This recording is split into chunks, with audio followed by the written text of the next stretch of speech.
सभी पत्रकारों को नमस्कार। अभी कुछ समय पहले दिल्ली के मुख्यमंत्री श्री अरविंद केजरीवाल जी ने मानो झूठ बोलने का नया कीर्तिमान बना दिया, झूठ की एक कड़ी लगा दी। अब ये कहना गलत नहीं होगा कि दिल्ली मॉडल हो गया है फेल, अरविंद केजरीवाल आकर झूठ की लगा रहे हैं रेल, और जो करते हैं ये वादा उसका पूरा नहीं किया आधा। मैं सबसे पहले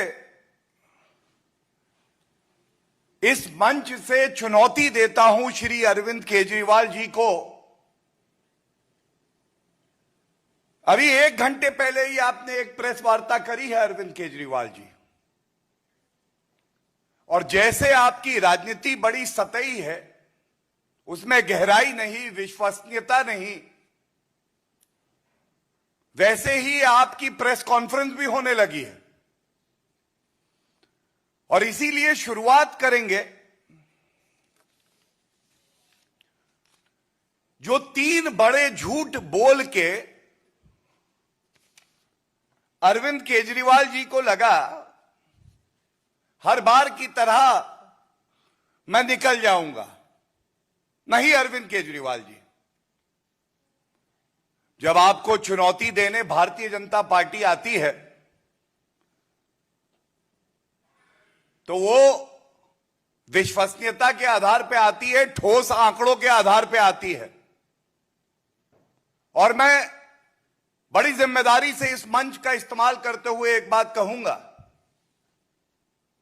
3 झूठ आपके समक्ष रख के पकड़ूंगा और चुनौती देता हूं कि कल 24 घंटे के अंदर अगर हिम्मत है अरविंद केजरीवाल जी में तो वो साबित करे कि जो तथ्य उन्होंने रखे वो सही है या जो तथ्य हम रख रहे हैं वो सही है।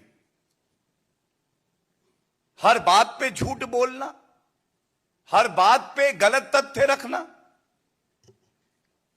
सबसे पहले अरविंद केजरीवाल जी ने आज प्रेस कॉन्फ्रेंस में यह बात कह दी कि मनरेगा की राशि में 25% की कटौती की गई है, जबकि इस योजना से देश के सबसे गरीब किसान मजदूर को 100 दिन का काम मिलता है। तो पहला झूठ यही पकड़ते हैं। और अरविंद केजरीवाल जी ये प्रेस वार्ता जरूर देख रहे होंगे।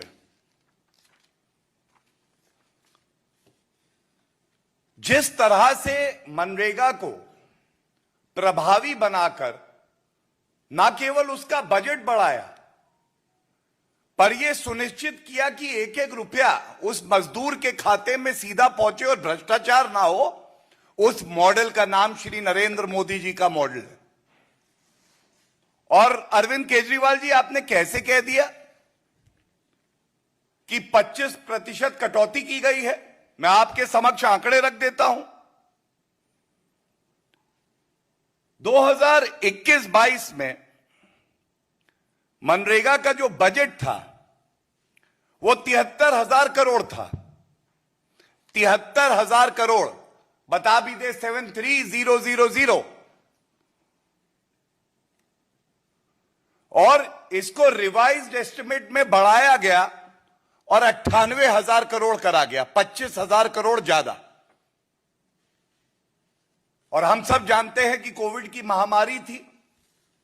प्रधानमंत्री जी की एक सोच है कि हर व्यक्ति को खाना मिले, रोजगार मिले, कोई भूखा ना सोए।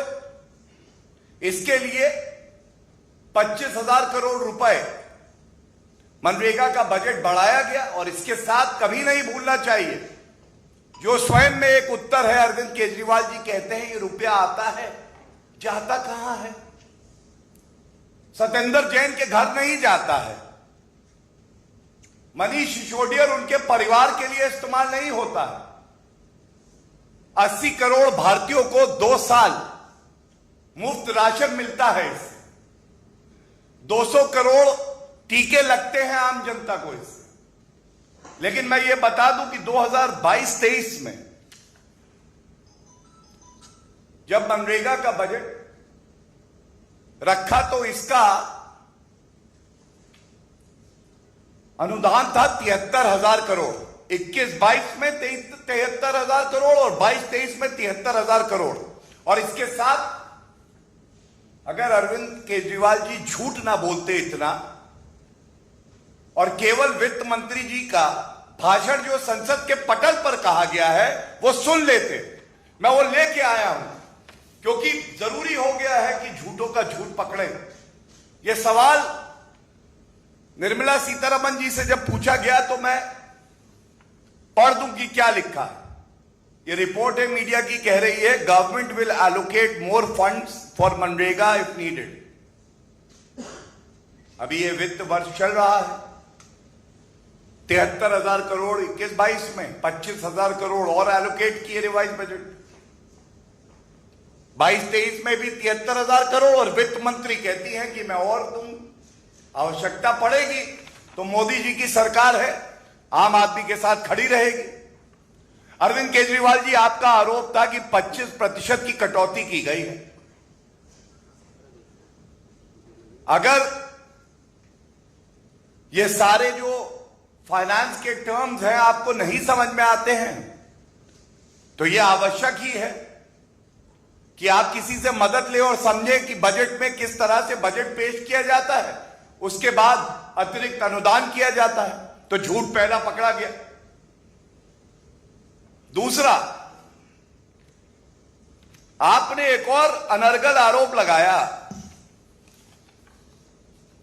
आपने कह दिया केंद्र सरकार टैक्स एकत्रित कर अभी तक 42% राज्यों को देती थी, पिछले कुछ वर्षों से इसे घटाकर 29% कर दिया गया है, 13% कटौती कर दी गई है। अब मैं आपको बिल्कुल स्पष्ट बता दूं, फाइनेंस कमीशन ने यह तय करके बताया कि 5 वर्षों के लिए जो सारे प्रदेशों को जीएसटी में से डिवॉल्व होता था वो 42% पर ही रहेगा। 41% क्योंकि जम्मू कश्मीर और लद्दाख यूनियन टेरिटरी बना दी गई, और अगर उसको जोड़ दिया जाए तो 42% 5 साल के लिए। तो यह दूसरा झूठ बोला अरविंद केजरीवाल जी आपने, और आपको लगा कि आप झूठ बोलेंगे कोई पकड़ेगा नहीं। यही राजनीति आप कर रहे हैं। रेवड़ियों से छूट तक की राजनीति अरविंद केजरीवाल का चरित्र बन गई। संवैधानिक पद पे बैठा व्यक्ति इस तरह के अनर्गल बयान दे, सोचिए असत्य अरविंद पार्टी का क्या हाल होगा। आप है ना असत्य अरविंद पार्टी, केवल झूठ ही बोलेंगे, असत्य ही बोलेंगे। तीसरा, इन्होंने कहा कि 8th पे कमीशन, केंद्र सरकार ने कह दिया है कि 8th पे कमीशन वे नहीं बनाएगी, और इनका आरोप यह है कि इस सरकार को जो सरकारी कर्मचारी हैं उनकी कोई चिंता नहीं। यह आरोप जो है, फिर से मैं कह देता कि समझदारी नहीं है, गलत समझ पाए, लेकिन अगर अरविंद केजरीवाल जी का ट्रैक रिकॉर्ड देखें तो इसी तरह से झूठ बोलते हैं, और झूठ पकड़ा जाता है तो एक माफी का लेटर जेब में तैयार होता है, आते हैं कहते हैं माफ कर दो, गलती हो गई, झूठ निकल गया। क्या यह सत्य नहीं है कि जब ये बात 8 पे कमीशन की सामने आई तो उसके साथ केंद्र सरकार ने कहा हर बार पे कमीशन की रिकमेंडेशंस होती हैं जो लागू होने में समय लगता है और उससे असुविधा होती है जो सरकारी कर्मचारी। तो एक ऐसा मॉडल, एक ऐसा फॉर्मूला निकाला जाएगा जो कि यह सुनिश्चित करेगा कि समय समय पर उसी मॉडल को क्रियान्वित करके वो लाभ जो सरकारी कर्मचारी हैं उनको मिलता रहे। तो अरविंद केजरीवाल जी, आपने ये बात क्यों कही कि केंद्र सरकार 8वां वेतन आयोग नहीं बनाएंगे? केंद्र सरकार का सारा पैसा कहां गया? अपने कर्मियों को वेतन बढ़ाने की स्थिति में नहीं है। आपने बात क्योंकि पैसे की भी करी है तो ये फर्ज बनता है कि आपको कुछ आंकड़े जरूर दूं मैं, और एक एक आंकड़ा जो दूंगा इस चुनौती के साथ दूंगा कि जाके चेक कराइए, वेरीफाई कराइए, सत्य ढूंढिए, और अगर हिम्मत पड़े तो जो मैं प्रश्न यहां से पूछ रहा हूं उसका 24 घंटे में उत्तर भी दीजिए, और हमारा कोई आंकड़ा अगर गलत हो तो जरूर बताइएगा कि क्यों गलत है। मनरेगा का मैंने आपको आंकड़ा बताया 73,000 करोड़ रुपए, और जरूरत पड़ी तो इसे और बढ़ाया जाएगा, वित्त मंत्री जी ने कहा। हम सब जानते हैं किस तरह से 2 साल से जो 80 करोड़ भारतीय हैं उनको कोविड की महामारी में मुफ्त राशन मिले, कोई भूखा ना सोए, ये सपना देखा तो उसको पूरा करके दिखाया मोदी जी ने। हम सब ये भी जानते हैं कि direct benefit transfer, Jan Dhan account खुले 45 करोड़ के आसपास, तो 2.5 लाख करोड़ रुपए का फायदा हुआ हमारी सरकार को। उज्ज्वला में 9 करोड़ गैस सिलेंडर दिए, प्रधानमंत्री किसान सम्मान निधि में 10 करोड़ किसान लाभान्वित हुए, साल में 3 बार 2,000 की किस्त मिलती है, करीब 2.25 लाख करोड़ रुपए इसमें खर्च किया गया। 11 करोड़ टॉयलेट बनाए गए। मैंने 200 करोड़ टीके मुफ्त लगाए गए, इसका जिक्र भी करा। ये सब आंकड़े जो देते हैं बड़ी जिम्मेदारी से देते हैं, और ये बताते हुए देते हैं कि आप अगर कोई बजट लाते हैं या जनता की सेवा करते हैं तो उसमें एक प्लान होता है, एक दूरदर्शिता होती है, एक सोच होती है। You have to maintain fiscal discipline also. लेकिन वादों का क्या है, करते जाओ। वादे करने हैं, निभाने थोड़ी ना है अरविंद केजरीवाल जी को। मैं आपको मुख्य बिंदुओं पे बताता हूं कि क्या वादा करते हैं और असलियत क्या है, और ये चुनौती देता हूं कि आप इस पे उत्तर दीजिए अरविंद केजरीवाल जी। भ्रष्टाचारी मंत्रियों के खिलाफ तो आपकी हिम्मत नहीं हुई आप कार्रवाई करें, लेकिन इस प्रेस वार्ता में जो सवाल है ये जनता के सवाल है, इसका उत्तर आप जरूर देंगे। इन्होंने कहा कि हम 500 नए स्कूल खोलेंगे। 2015 से 21 के बीच में ये सारे प्रमाण लेके बैठा हूं। 500 नए स्कूल तो नहीं खोले, 16 स्कूल बंद जरूर हो गए। आज दिल्ली के जो स्कूल हैं 745 ऐसे हैं जहां प्रधानाचार्य नहीं है, और जो पिछला आंकड़ा सामने आया था करीब 16,000 शिक्षकों के पद खाली हैं। कहा 500 नए स्कूल खोलने थे, ना प्रधानाचार्य हैं ना नए स्कूल खुले, बंद हो गए। नौकरियों की बात 2015 में कहा 8 लाख बेरोजगारों को नौकरी देंगे, और ये इनके मैनिफेस्टो का ही हिस्सा है, अंग्रेजी में है, पढ़ भी देता हूं। आप will create 8 lakh new jobs in the next 5 years। वादा देखिए, वादे का आधा भी नहीं, 1/4 नहीं, 1/10 नहीं, 8 लाख का वादा किया। बेरोजगार जो लोग थे उनकी संख्या थी 15,34,384 और कुल नौकरियां दी 440। 2015 में 176, 2016 में 102, 2017 में 66, 2018 में 68, 2019 में 0, 2020 में 28। 2015 में 176, 2016 में 102, 2017 में 66, 2018 में 68, 2019 में 0 और 2020 में 28, कुल मिला के 440। और वादा किया था 8 लाख नौकरियों का। कहा 8 लाख, कहा 440।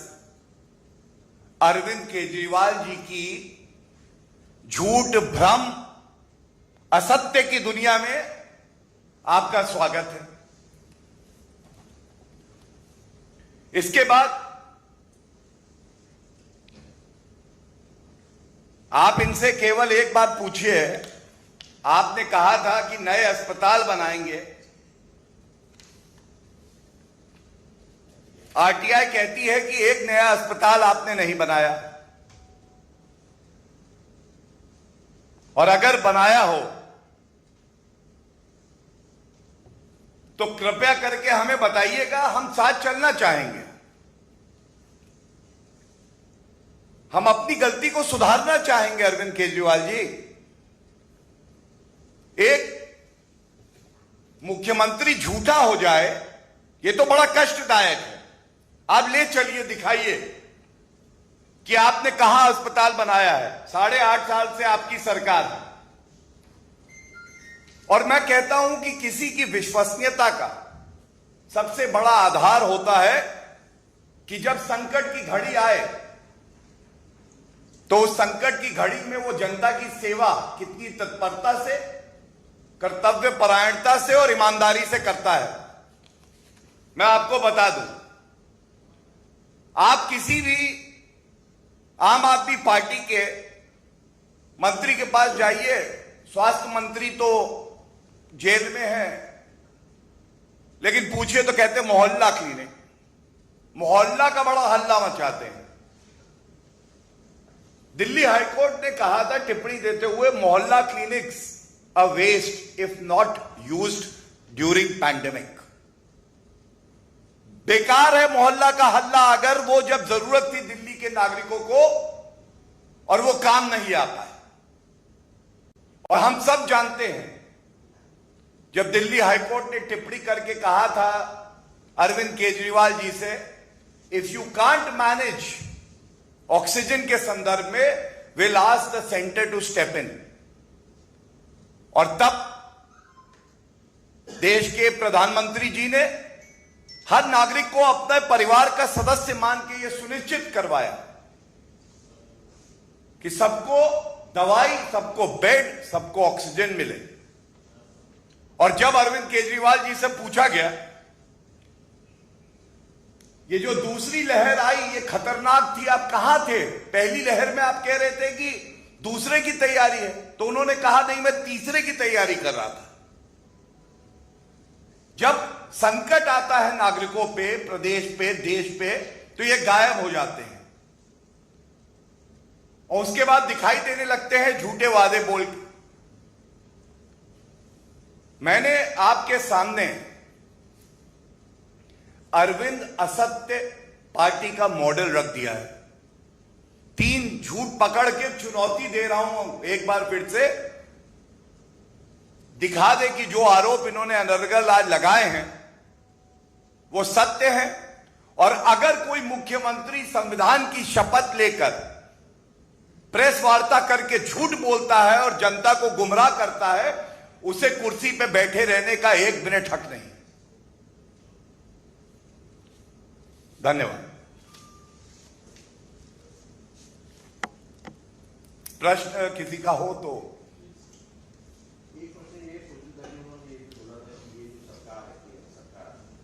ये गरीब बच्चों का पढ़ते हैं ना फ्री में, उनको पैसे में पढ़ाएगी, फ्री पढ़ाई संभव जाएगी, फ्री स्वास्थ्य सेवाएं बंद करनी चाहिए, उसको तमाम करने का आरोप लगा फ्री उसको क्या करें? देखिए, सबसे पहले आज अगर पूरी प्रेस वार्ता में हो सकता है गलती से ही, लेकिन अरविंद केजरीवाल जी के मुंह से सच ये निकला कि पूरे देश में शिक्षा तो मुफ्त है। अब ध्यान से देखिएगा उस प्रेस वार्ता।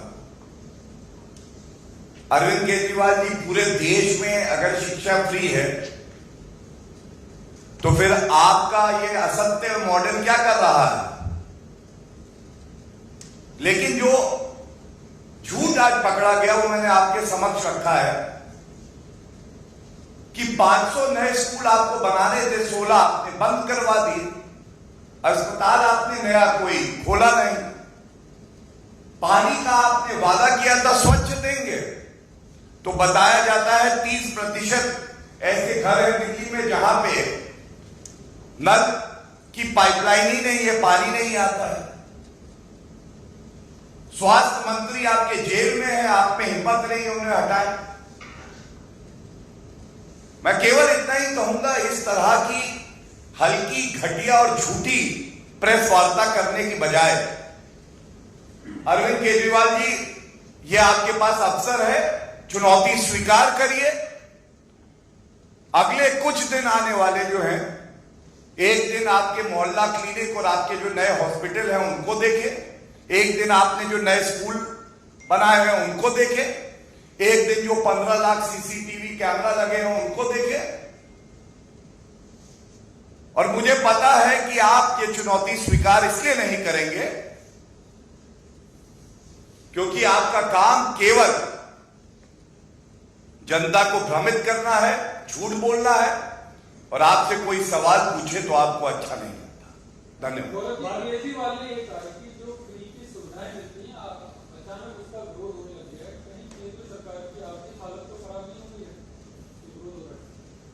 देखिए, मैं फिर आपसे एक बात कहूंगा कि जब 200 करोड़ टीके लगे या कोविड की महामारी में श्री नरेंद्र मोदी जी की सोच थी कि हर घर में राशन हो, खाने के लिए खाना हो, वो रेवड़ी नहीं है। वो परिस्थिति ये मांग करती थी कि हर आदमी के पास एक सहारा हो उसकी सरकार का, क्योंकि सरकार परिवार की तरह होती। लेकिन जब दिल्ली का खुद का बजट एक डेफिसिट बजट है जिसमें कर्ज बढ़ता जा रहा है और आपको केवल चिंता है तो शराब की दुकानों की है, और केंद्र सरकार से आपको सीखना है तो एक बात जरूर सीखिएगा। 2004 से 2014 तक बजट में फिस्कल डेफिसिट क्या था और उसको नियंत्रित करके महंगाई जो डबल डिजिट पे थी उसको औसतन 4% पे लाकर किस तरह से फिस्कल डेफिसिट को नीचे किया है, यह श्री नरेंद्र मोदी जी की सरकार ने किया है। और एक बात और कह दूं, किसी से भी कहिएगा, सर्वोच्च न्यायालय के जजमेंट भी हैं इस पे और टिप्पणियां भी हैं, उसको भी कृपया करके ध्यान में रखिए, क्योंकि सर्वोच्च न्यायालय